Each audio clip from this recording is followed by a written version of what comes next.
Good evening. Tonight, we begin a journey through the incredible story of Miyamoto Musashi, a legendary swordsman, artist, and thinker whose boldness helped define the samurai spirit.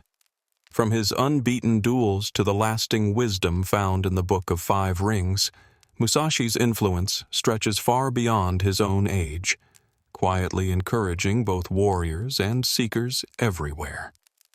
Before we settle in, if you enjoy this kind of storytelling, I invite you to like and subscribe. But only do so if you truly find meaning here. And I'd love to hear from you. Share where you're listening from and the local time. It's always wonderful to see this community reaching across continents. If you'd like, dim your lights, perhaps turn on a fan for a gentle background sound, and let's gently step into Musashi's world together. Your life begins in 1584, during an era that historians kindly call complex, but if a newborn could speak, you might call total chaos. The Sengoku period, the Warring States era, was less about peaceful tea-sharing and far more about hasty alliances, shifting loyalties, and castle-building. It was Japan's version of a cutthroat property race. Except the stakes were life and death. Your world is a small village named Miyamoto, hidden in the rugged landscapes of Harima Province. Your family doesn't have wealth or privilege, no soft silks for you, more likely rough homespun wraps and a wooden spoon against the cold. From your very first moments, life hands you a training tool instead of a toy. Your father, Shinmen Musashi, is a professional swordsman. By that, we mean he's dedicated his life to the way of the sword, approaching it with importance and intensity. He is strict, demanding, and not the kind to kick a ball in the yard with you. For him, fatherhood means giving you a wooden sword and a word of warning.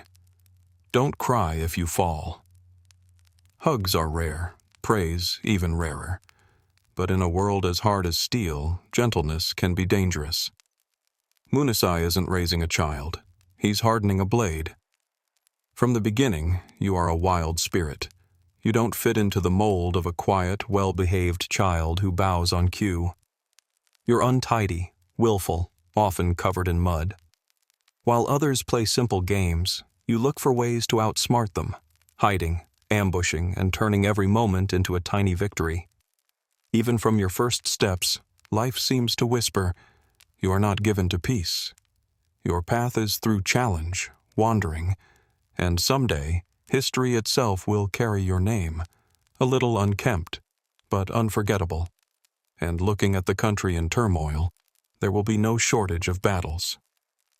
Your playground is not a safe, grassy field, but the hard-packed earth of Miyamoto Village, where the air carries the scent of smoke, iron, and horses. Lullabies and gentle bedtime stories are replaced with tales of brave samurai cutting down enemies in a single blow. Even your cradle might dangle old swords overhead. As soon as you can toddle, your father puts a wooden weapon in your little hands. Other children learn to write. You instead learn how to block an attack. It's an education built on bruises instead of gold stars. Lose a match, and you get neither a sweet treat nor consolation, but a stinging lesson on why you must act quickly or not at all. Musashi is a stern man. Stories tell of duels he won under the Ashikaga shogunate, but fatherhood is not where his gifts lie. Affection, if it comes, is measured in cold practicality. Only once, perhaps, does he show pride, maybe when you manage to stay on your feet. Otherwise, silence. In his eyes, to survive is its own reward. Yet, somehow, you find strength in these conditions. While other boys dream of feast days or glory, you begin to practice reading the rhythm of combat, sensing your opponent's intent. The sword in your hand is not just a weapon, but an extension of your own being, your heart beating with iron resolve. Comfort is not your path. Every day you are shaped under pressure, slowly sharpened against life's grinding stone. Even as a young boy, you begin to see an uncomfortable truth. Victory is not for the strongest, but for the most cunning, the quickest, and sometimes for the one brave enough to be ruthless in the moment. People start to talk about you. The wild child with the piercing stare, the boy who doesn't flinch at blood. Some villagers sigh, some nod, but one thing is clear. Before your teenage years, you are already on your way to something more than ordinary. You are becoming dangerous. At 13, while other children practice fishing or spelling, you are about to engage in a duel, a legal fight that could mean life or death. Such was life in feudal Japan, where adolescence could be filled with the clang of swords. One day, a traveling samurai named Arima Kihei arrives in your village. He is proud, belongs to a notable martial school, and assumes no farm boy could be a threat. News spreads quickly. You, Musashi, are to challenge a real samurai. Neighbors gather, whispering and wagering quietly. Even your family look at you with worried eyes, expecting disaster, expecting you to be the one defeated. But you have no intention of losing. 13 years old, fierce, tightly gripping your wooden training sword, you step forward. The weapon is rough and ordinary, not the stuff of epic tales, but determination shines in your eyes. Kihei, confident in his skill, overlooks your potential, perhaps because of your youth or the dirt still marking your face from work. When the fight begins, without formalities or ceremony, you attack fast and unpredictably. Before anyone can fully react, Kihei is on the ground, wounded, ashamed. A grown samurai is bested by a barefoot teenager brandishing little more than a stick. This is not just a simple win. You announce that Musashi is a name to be respected, even feared. Your father's feelings are complicated. Perhaps some pride, some relief, and maybe a touch of growing unease as he realizes that his son has already surpassed many of his expectations. For you, though, there is only certainty. This is your calling, not to quietly work the land, but to fight, to win, to rise. This was your first true duel, but deep inside, you sense it certainly will not be the last. You might think that, after such a public victory, things might settle down, perhaps a calm life, learning a trade or helping the family. But that is not your story. At age 15, you make a choice most grown men would avoid. You leave home. There are no emotional farewells, no food wrapped up for the road, just a sword, a worn cloak, and a stubborn will to live your life your own way. You become a wanderer, a ronin. In a society where belonging to a lord or household means safety and respect, you reject all ties. It's as if you stepped into a hall of opportunity, turned your back on every offer, and strode out into the wilderness, alone, content with your decision. Why? Deep down, you understand that if your life is ruled by another, you can never fully grow into the warrior you are meant to be. Politics and courtly duties don't interest you. Your focus lies in mastering the sword according to your own ideas, or not at all. Wandering is no romantic adventure. Your shelters are the open woods, not elegant guest chambers. Your meals are whatever you can gather. Rice, if fortune smiles, perhaps roots or bark if not. Often, your only company is birds, stray animals, or the curious glances of local children who wonder about your wild, unwashed appearance. Still, these hardships do not trouble you. The wilderness becomes your schoolroom. The rivers and forests teach you patience and the importance of every sense. With every step taken, you shed a bit more of the rural boy you once were. The youth who outwitted a samurai grows fiercer, more formidable. You spend your days seeking out martial schools, dueling their best students, learning with every victory and every defeat. Your skill increases rapidly, gaining the attention of people near and far. Soon your name is whispered in distant inns. the tale of a solitary swordsman, his presence sharper than most minds. Along these endless roads, a new thought takes root in you. You begin to wonder if the sword's purpose is bigger than simply surviving or defeating. Maybe it could be a path to understanding, perhaps even wisdom. The only way to find out is to keep moving forward. What truly separates you from other samurai is this: you do not fit the image. Where most arrive in spotless armor, with hair tied neatly and swords shining at their side, you show up disheveled, with tangled hair, battered clothes, rough feet. You resemble a half-wild creature who has wandered into the world of warriors almost by accident, a wolf carrying a sword, not royalty on parade. At first, others laugh, convinced you're no match for skilled fighters. But when you draw your weapon and move, the laughter melts to concern, then to open fear. Your movements are precise, direct, leaving no room for show or hesitation. You embody the quiet efficiency of a hunter. In your duels, you do not waste time with tradition. You do not trade fancy strikes for show. You aim for a swift, decisive end. It is not dishonor. It is survival. Battles are won not with beauty, but with certainty. While other swordsmen worry about appearances, you move straight to the heart of the matter, overcoming pride and defense in a single motion. People talk about you as if you are a force of nature, a restless spirit wandering from village to village. Some advise to turn away if you are seen coming. For you, reputation is nothing. Victory or fame don't motivate you. All you wish for is clarity. To be better, more alert, impossible to defeat. Death is real and close, and only by learning can you endure.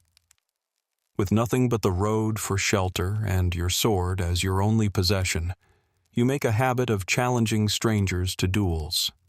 While some collect hobbies, you collect wins, sometimes before breakfast. Your approach is uncomplicated. Arrive in a new town, seek out the most capable fighter, face them, win, then move on. Your victories pile up, and so do the rumors. No one really knows how to manage you because you follow no rules but your own. You do not perform long ceremonies. You size up your opponent, adapt and strike. Swift, unpredictable, apologizing to no one. Sometimes you use a sharpened sword, sometimes just a branch. Once, according to stories, you won a duel with nothing but a nearby broken stick, proving that it's never been about the weapon, but always your mind, sharp, alert, and deadly. Each fight is not just about learning skill with a blade, but understanding people, their fears, the way their hands shake, the glimmer in their eyes before they attack, how arrogance often makes them easier to predict. Your challenge is to overcome not just bodies, but spirits. By the end of your teenage years, your list of victories is astonishing. More wins than birthdays, more bruised challengers than there are flavors of sake. You don't pause to celebrate yourself. No grand applause, no prizes. You nod, perhaps mutter a single word, then keep moving, on toward your next opponent, your next lesson. You aren't fighting for wealth or even for your own survival anymore. You are fighting to transform, to become something impossible to stop. And even you are only beginning to see the beginnings of what you could achieve. Reaching your late teens, your reputation is that of a fierce young swordsman, respected, yet faintly feared. But it is your refusal to conform that truly sets you apart. Unlike most, you never swear loyalty to a lord, never join a martial school or a war band. You are, and remain, a ronin, masterless and free. In a society where allegiance is everything, you are an outlier. You stride into formal gatherings in travel-worn clothes, challenging those in charge. Traditional samurai see you as something unsettling. With no ties, no patron, not even a fixed home, surely they think you must be reckless or mad. But what others don't realize is, independence is your greatest strength. Without masters or the games of politics, you answer only to yourself, focusing entirely on your own skills, not on impressing anyone or maintaining a false appearance. You move lightly, with no possessions to slow you down, ready to go wherever the road takes you. Of course, this path is hard. You never get gifted fine armor. Elegant tea ceremonies and the laughter of nobility are not part of your life. Some weeks, your entire diet is whatever you can scavenge near the river or in fields. Yet in all this, you gain something more important than riches: the ability to adapt, change, and surpass the boundaries of tradition. Everywhere you go, leaders and lords offer you tempting rewards. Some hold out gold, others promise horses, land, or silk.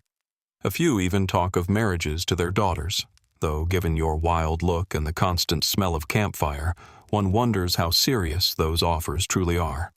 But always, you bow, or almost bow, and decline. Your journey is not lined with luxury. It is laid in sweat, effort, and quiet discovery. You are not here to be anyone's subject. You seek mastery, of battle, of strategy, and, quietly, mastery of yourself. You are Miyamoto Musashi, without a master, unafraid, and far from finished. Amid hundreds of duels and countless restless nights under the stars, something inside you changes. Fighting, you begin to see, is not just about strength or speed.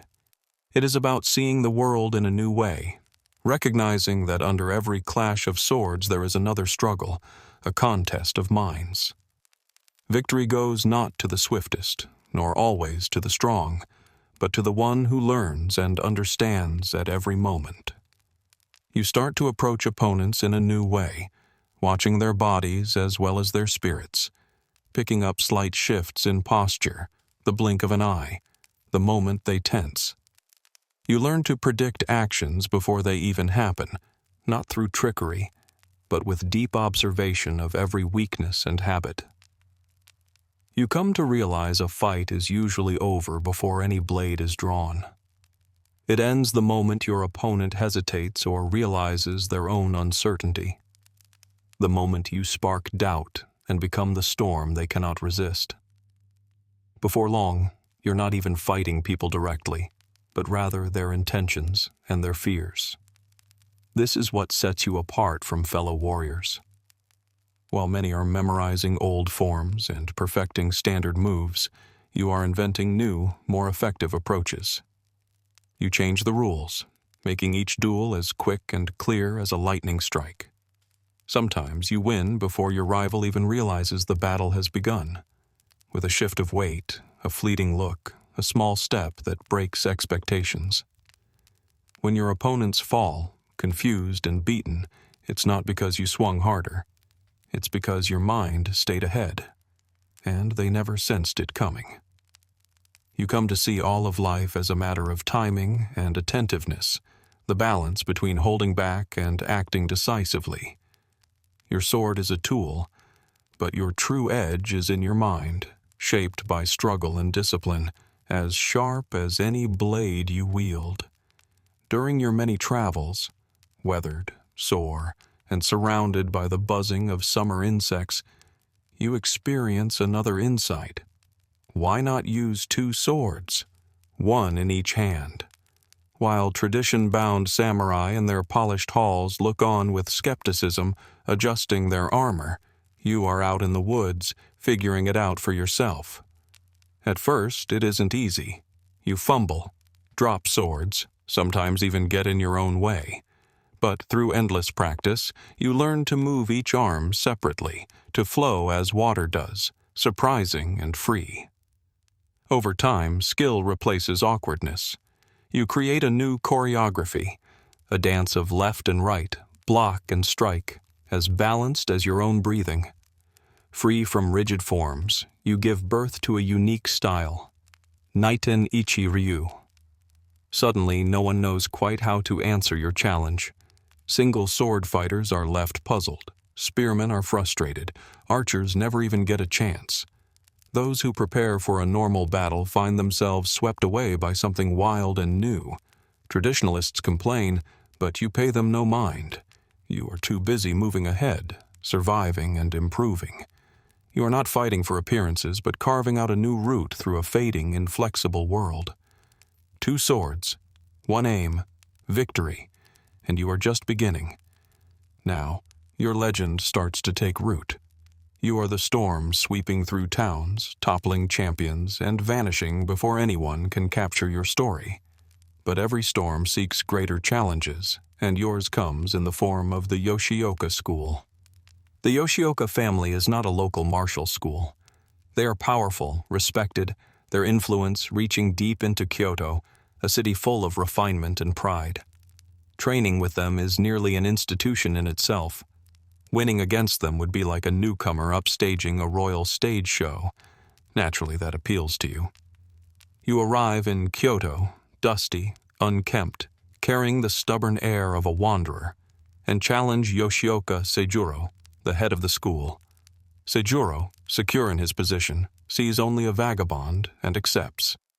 The duel is arranged. The crowd expects your quick defeat, a lesson in proper behavior for a wandering outsider. But that is not what happens.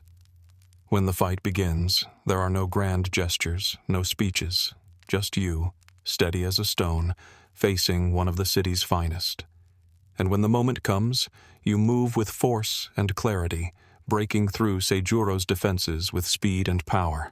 He is defeated, severely and unmistakably, before the dignitaries of Kyoto. You do not stay to gloat or bask in applause.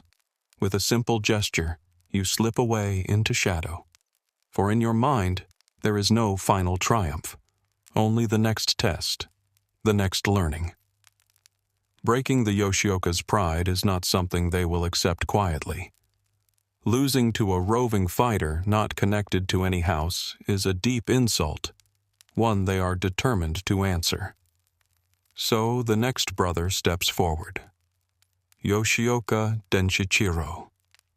If Seijuro was proud, Denshichiro is fierce, larger, rougher, determined to reclaim the family's honor, and perhaps to erase you entirely. Excitement grows in the city. Another public duel is set. Spectators place their bets and grill fish for the occasion. Denshichiro enters the ring like a storm, armored and burning with anger.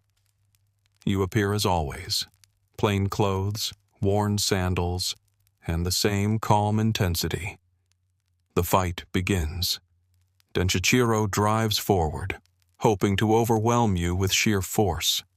But you read every pattern, step aside, deflect, and wait for the right moment. In only a short time, your strike lands, and he falls.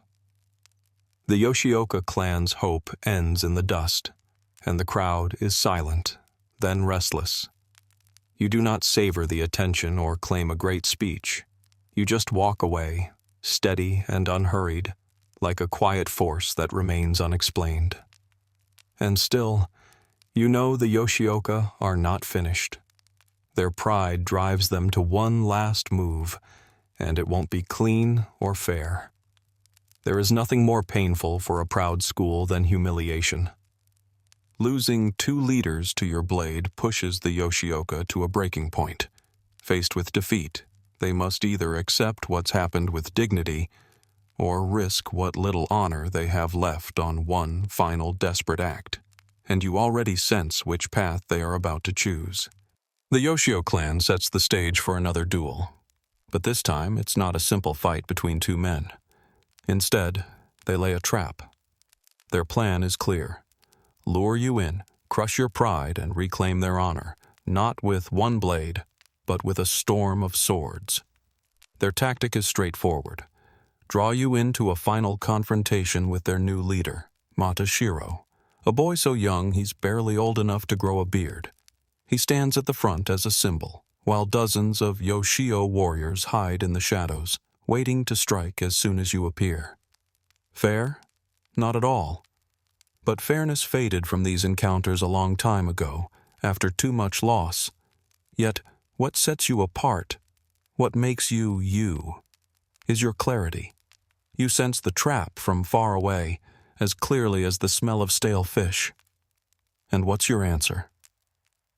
You arrive before your enemies are ready, before the ambushers have settled into place, before anyone expects you. Moving silently through the evening mist, sword already drawn, you catch Madashiro completely off guard. He barely manages a shout before your blade finds its mark. Quick, clean, sure. And then chaos. From every corner, Yoshio fighters pour out, their swords gleaming, voices raised in anger, calling your name with hatred. But you don't freeze. You don't second guess. You move like a ghost, quick and exact, slicing through the attackers as if parting a thin curtain. You slip past them, vanishing into the night before they can even regroup. By the time they begin to understand what has happened, you are nothing but a rumor on the wind. The Yoshio school, once celebrated in Kyoto, crumbles in humiliation. And you? You don't wait for applause. You continue your journey, because for you, for Miyamoto Musashi, the goal has never been revenge. You chase something greater than victory. You seek improvement. After defeating the proud Yoshio, your story races through the land like wildfire, only now, your name no longer carries just awe, but fear. You're not thought of merely as a dangerous swordsman. People struggle to describe you. You have become something almost beyond understanding. Whispers spread from province to province. Musashi destroys not just rivals, but entire families. A single Musashi, they say, equals an army. If you see a disheveled man with 2 swords and the scent of river water, run. The most surprising part? These aren't wild exaggerations anymore. At this point, it seems even armies would struggle against you. One-on-one matches hold no challenge. Ambushes fail. Even groups of trained warriors find themselves helpless. Facing you no longer feels like facing a person. It's as if they're trying to battle the wind or the thunder. Yes, you are skilled. Your method with 2 swords, your timing, your speed, all are peerless. But your true strength is elsewhere, in how you unsettle your opponents before the fight even begins. Most men lose their courage at the mere mention of your name. They remember all the stories. The boy who defeated a seasoned samurai at 13, the man who brought down the Yoshio like dry twigs, the wanderer who can win with a broken oar, a branch, or perhaps even a determined goose. By the time they stand across from you, their hands are sweating, their minds full of doubts. You savor that. You've learned that while a sword can kill the body, fear destroys the soul. Some fights end before they start, your steady gaze and slight tilt of the head enough to break another's will. Some adversaries yield. Some run. A few rush in, only to find, too late, they are charging into a storm. You have become more than a duelist. You are a storm, relentless and untouchable. As you wander the lonely roads of Japan, it's obvious now, neither numbers nor steel will be enough to end your path. With the Yoshio defeated and your legend growing, you could have chased the dreams common to warriors, serving a great lord, winning a noble title, perhaps even a castle with comforts beyond imagination. But you turn away from those things, because castles are cages even when gilded. Thus begins another chapter in your story. Years spent wandering, driven by the need to learn more. Drifting from place to place, you follow only the pull of growth. Whenever you meet someone with a skill you lack, whether swordsman, monk, spearman, or bandit, you seek them out. Sometimes you issue the challenge. Sometimes you just cross paths looking for a meal and stumble into another fight. Travel is a mess, life never neat, but you change as you go again and again, adapting like water and improving your style each time. You don't fight for wealth or renown. You fight for the chance to become better. Every rival is a mirror, revealing your own weaknesses. Each time you break that mirror, you edge closer to perfection. Your clothes grow more worn, your sword becomes faster, your mind sharper still. Soon you inspire stories of your own. Musashi fighting 3 men with a paper fan, besting a spearmaster with a cracked fishing pole, scaring a bear away with nothing but a glare. Are these stories true? Maybe, maybe not. You don't bother correcting them. You aren't interested in legends, only in honing your soul. And if that hunt leads you through remote forests, over frozen rivers, or across barren mountains, so be it. The road becomes your home, its endless stretch your companion. While other warriors tie themselves to families or lords, you tie yourself only to the blade and the hunger for deeper truth. And you know you are drawing closer. As the seasons slip by and the land passes beneath your feet, you begin to sense another yearning deep within yourself. Not for battles, nor for fame, nor more victories, but for something still, something gentler. Art. It happens quietly at first. After days of training or travel, you find yourself holding a brush instead of a sword. At first, your calligraphy is little better than a cat's paw prints. But you expect no greatness overnight, only progress through patience and steady practice. Soon landscapes appear beneath your hand, hills, rivers, birds lifted mid-flight, every stroke flowing like swordsmanship, precise, alive. You realize then, the same spirit guides both sword and brush. Both require presence, balance, and the vision to shape the world with calm assurance. It's not just painting. You carve wood, perform tea ceremonies with military care, read poetry and philosophy, study Zen. You become something unusual. A wanderer who could defeat 10 men in battle before breakfast, and then craft an ink drawing by noon. Those who know you don't know what to think. Musashi, who destroyed the Yoshio, who faced the great Sasaki Kojiro, and now he's painting? Some laugh, some dismiss you. You ignore them, seeing what they cannot.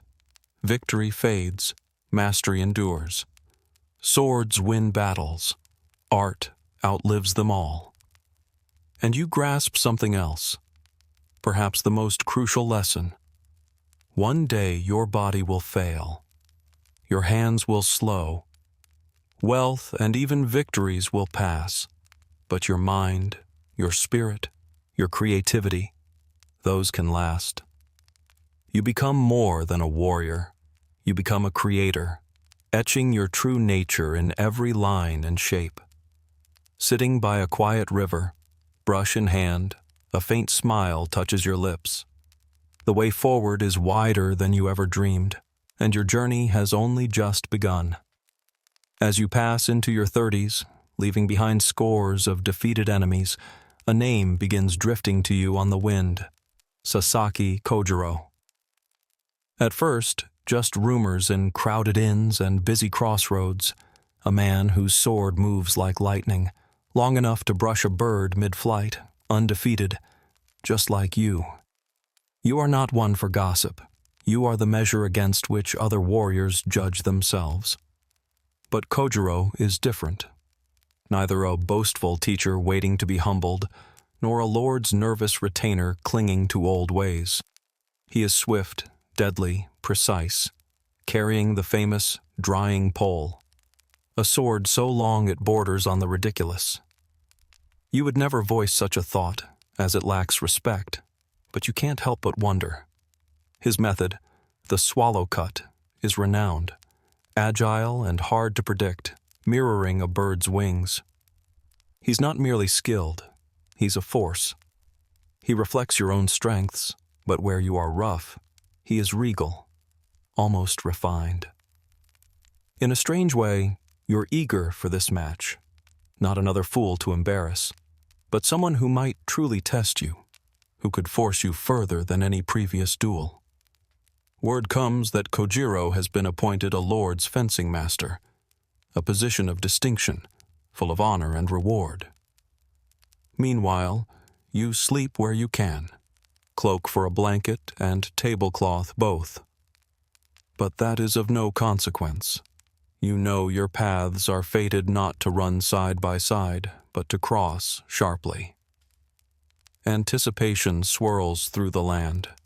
2 undefeated masters, 2 legends, yet only one fate. Deep within, the old hunger stirs once more. The challenge, when it comes, is simple. Not dressed in ceremony, but spoken quietly by careful messengers. Sasaki Kojiro is willing.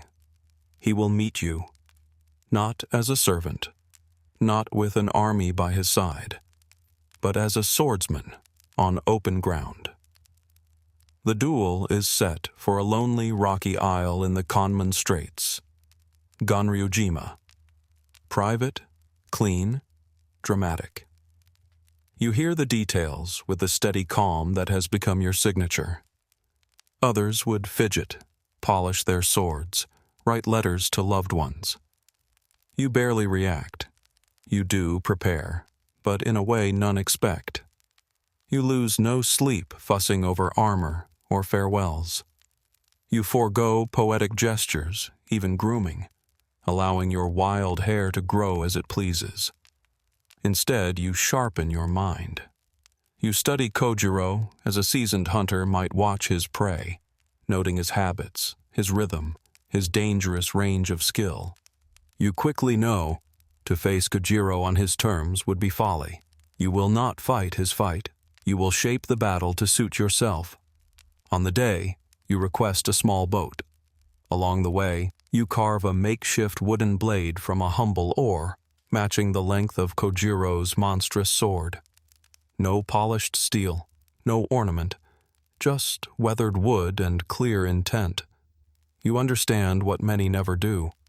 Victory comes from the sharpest mind, not the most impressive weapon. As the boat glides toward the island, you feel the hush before a storm, the quiet promise of 2 great warriors about to meet. The boat scrapes the pebbled shore, and you step onto Ganryujima, rough wooden sword in your grip, still carrying the scent of river water. Across the sand, you see Kojiro, tall, lean, in fine robes, holding his famed weapon. By comparison, you look like a wanderer who has stumbled onto the scene more by accident than design. Spectators whisper and stare. Some scoff at your lateness, your appearance, your choice of weapon. Kojiro's expression tightens, his pride struck. He's thrown off balance before a single blow is struck. That was your plan. You didn't arrive late out of arrogance, but to break Kojiro's focus before the real fight could begin. You know that a duel's outcome is decided before swords ever touch. Unable to hold back, Kojiro draws his massive blade in a single flowing movement. They say his signature cut can slice a bird's wings while it flies. It is, by all accounts, beautifully fast and lethal. But as he rushes forward, something changes. For a heartbeat, he hesitates, confused by your wild looks, your fearlessness, the strangeness of your wooden sword. And that moment is all you need. You surge forward with speed equal to a hawk in flight, your oar cutting through the salty air. One strike. The crack echoes across Ganryujima. Kojiro drops instantly without a sound. Silence falls. Mouths hang open. Even the birds pause.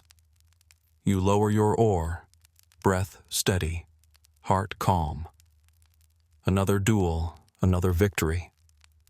But the moment feels different, heavier. Today, you have not only defeated a swordsman, but ended an era. The quiet of Ganryujima lingers after the clash. The waves touch blood-spattered sand. The wind shifts through the grass as if uncertain. You stand over Kojiro's still body, the crude wooden sword resting in your grip. Victory is final, yet as the excitement fades, a cold emptiness seeps in. All eyes are on you. The watchers, the samurai, the fishermen. They don't see a man, but a ghost. Nobody cheers. Nobody smiles. Only silence hangs in the air, heavy as a shroud. This was no ordinary fight.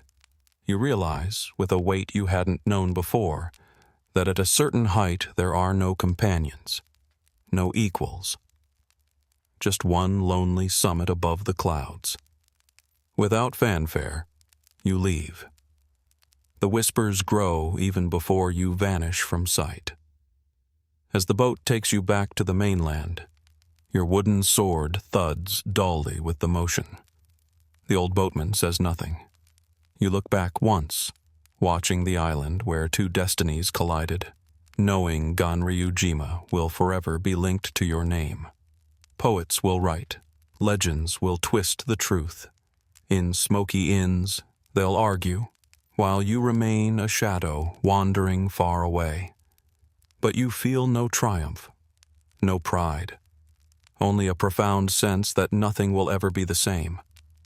Your journey is no longer about a warrior chasing glory. It's the path of someone searching for meaning. With Kojiro's fall, there are so few left who could meet you as an equal. The oar clinks softly in the boat. The water glistens. Your name travels on every wind.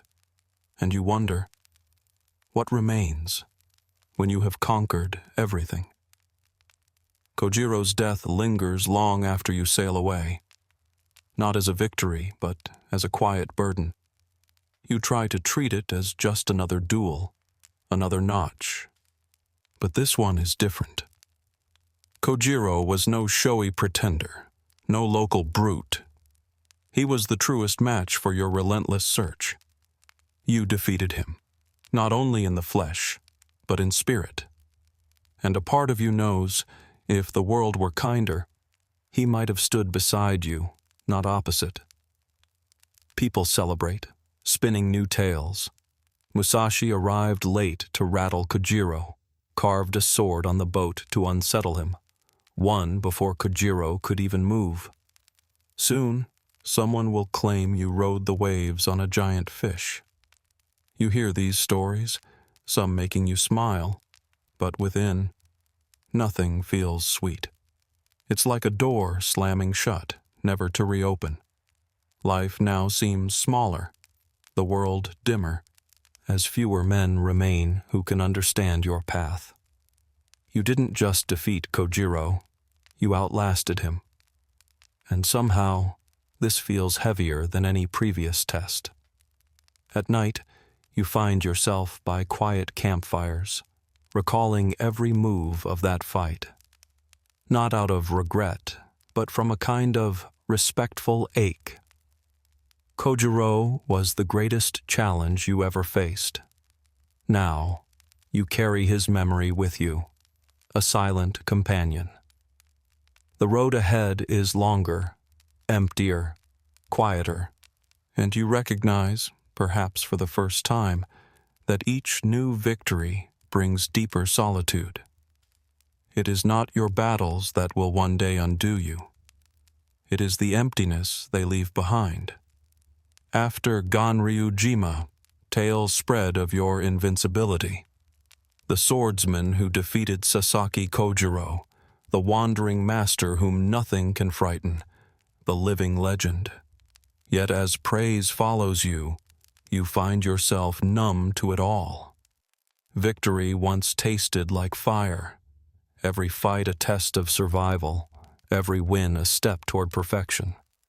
Now, it's all dimmed, starved for purpose. You walk through villages where children pretend to be you, waving branches, shouting your name. In noisy inns, drunkards cheer your legend, crafting tales even you wouldn't recognize. Musashi faced 10 men, but didn't spill his tea, split a falling leaf, turned away an entire school with a scowl. You smile politely, bow, sip their rice wine, but each story rings hollow. The duels were never about admiration, never about becoming a hero for others. They were only about the journey, the constant, raw pursuit of something complete. Now you long for empty rivers, lonely paths, the sound of wind through the pines. With no more worthy rivals, the world itself feels too small, too delicate.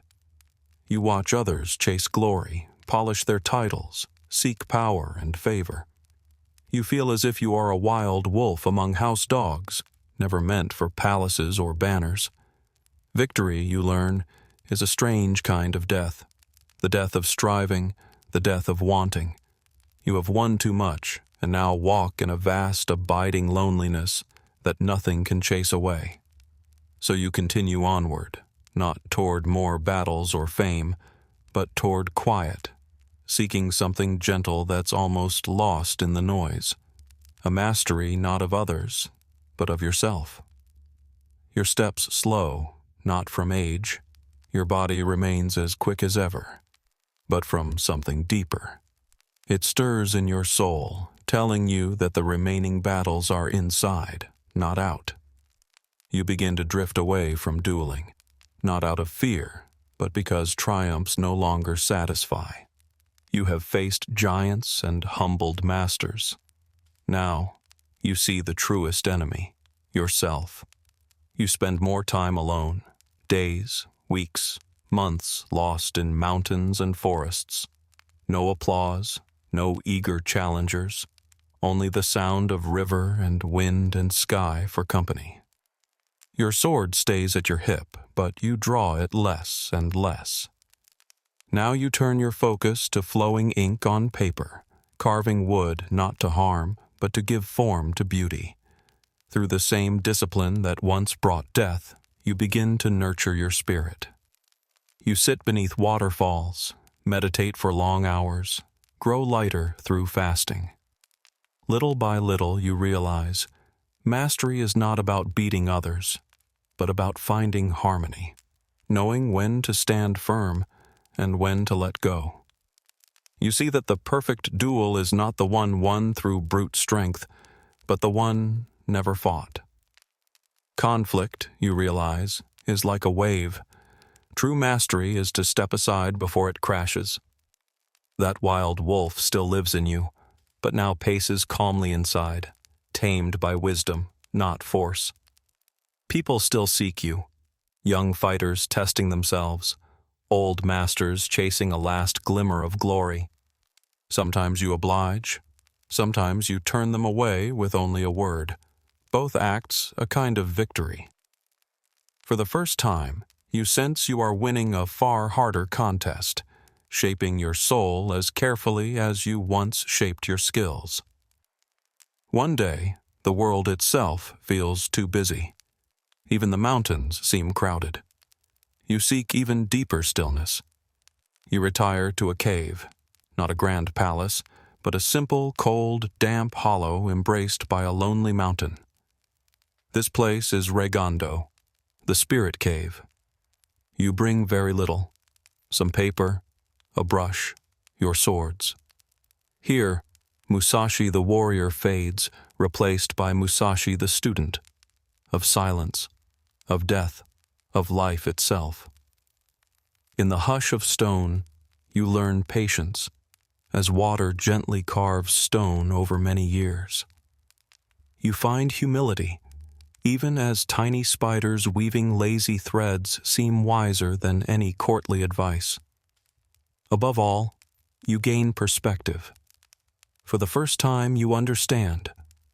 All those victories and lessons learned were only distant echoes.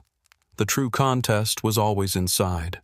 You write furiously in the cave's soft shadows, filling essays with your teachings on tactics, philosophy, the endless vastness that connects all things.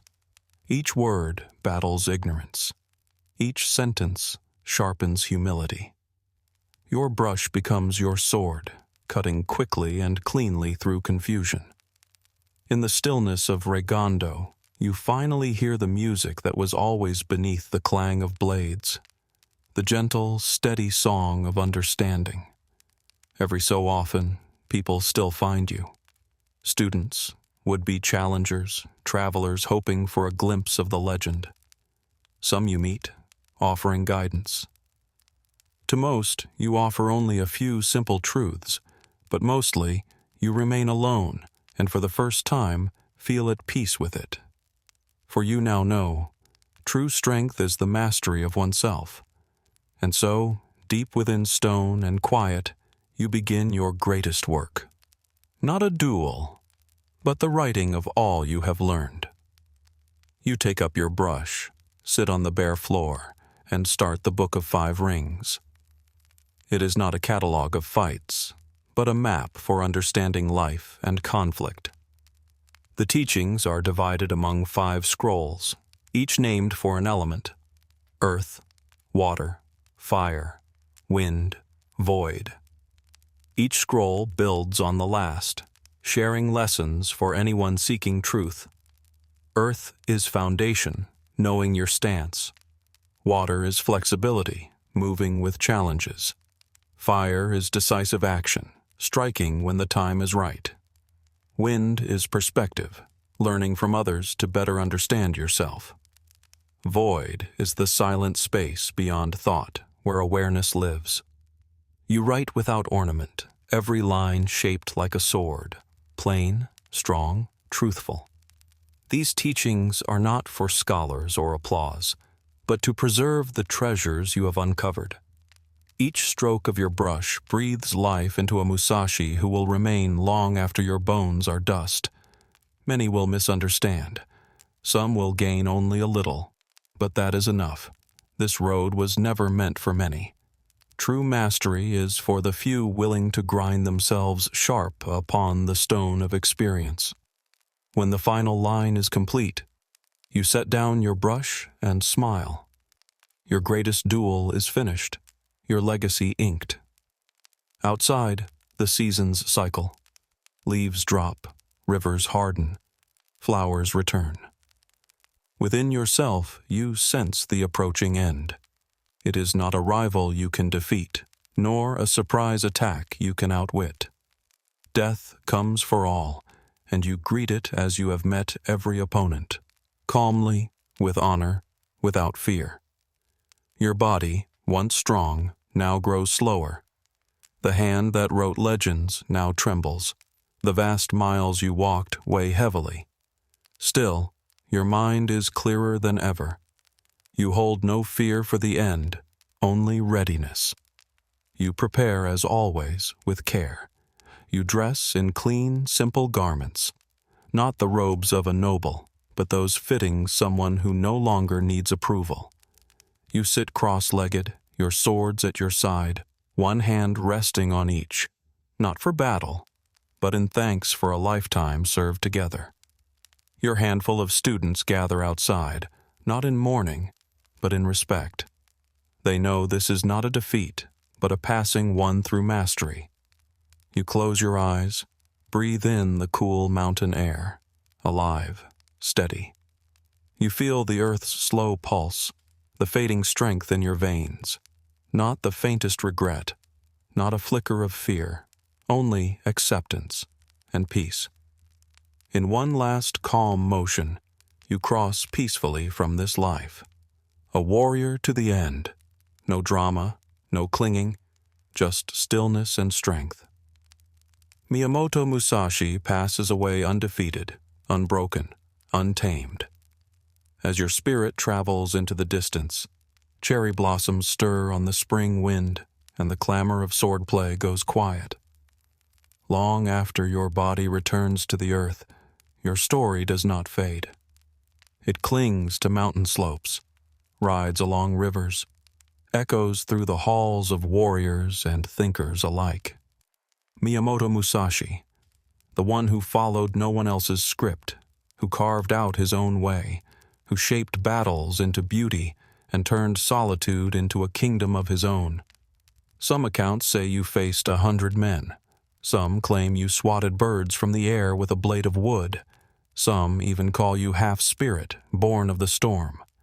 You who once slept under trees with only your swords for company, now live on in stories, in brushstrokes, in theater and books. Your 5 rings becomes a treasure, not just for fighters, but for generals, business leaders, and anyone seeking to understand conflict, or themselves. Even as the world changes with every generation, your guidance endures.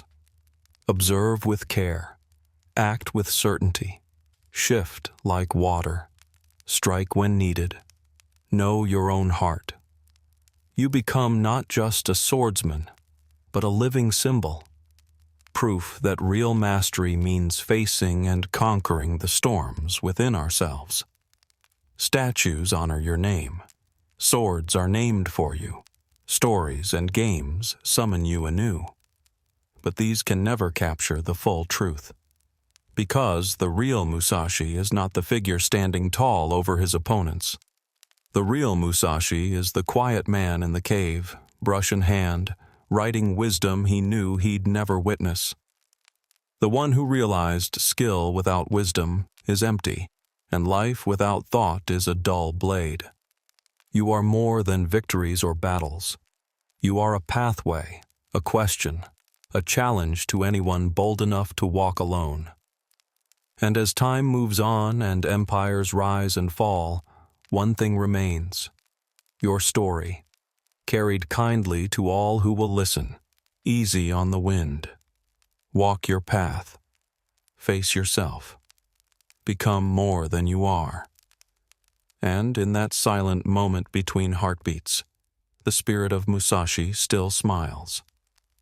If someone asks, centuries after your death, what was Musashi's most important lesson, they may expect tales of swordplay and unmatched brilliance, and there is truth in that, but not the whole truth. Your greatest teaching was never simply about winning fights. It was about living, and about dying without fear. You showed that mastery isn't just overcoming others, but overcoming the weaknesses within. The fear of falling short, the need for approval, the comfort of certainty. To truly walk the path, one must accept walking it alone, without rank, without cheers, perhaps even without hope of achieving the goal. One must become their own master, their own opponent, the light in their own night. Through your battles, your solitude, and the unwavering grace of your life, you quietly taught, strength without direction is empty, talent without spirit is lost, victory without honor is dust. The duels and their aftermath? They were always shadows cast by a deeper struggle. The real opponent was always hidden inside, and you overcame it, not by force, but through clarity, patience, and honesty. Your 5 rings are not guides on how to end life, but on how to live. Wisely, bravely. Even now, when a young fighter steps into the ring, when a wandering soul stands at a crossroads, or a quiet heart seeks meaning in the noise, your example is there. Not with a shout, but with a calm nod, as if to say, everything you need, you already hold. Now begin. Your life was one long struggle. Your passing, a calm farewell. Your legacy, a gentle invitation to all who hear it. Live as Musashi did, not because he never faltered, but because he always dared to master himself. And that, in the end, was your greatest triumph.